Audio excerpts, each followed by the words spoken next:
How to merge video in InShot.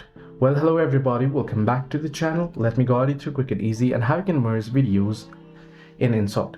Well, to merge videos in InShot, you can open up InShot video editor application and start creating a new project.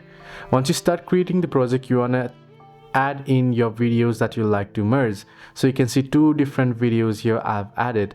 Now if you want to merge, you can simply see here it's been merged itself. You can crop it, you can trim it and crop it, and you can adjust it, right?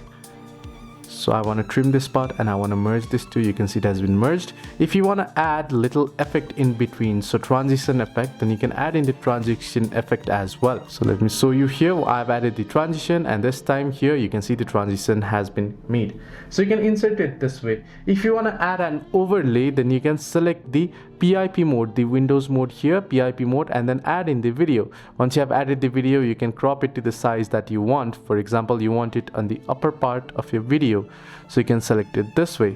Then once you have set it, what you want to do is you want to drag it, you can crop it, trim it, and you can merge it this way as well. So hope this video was helpful. Do like and subscribe, and do not forget to leave the comments down below if you have any further issues.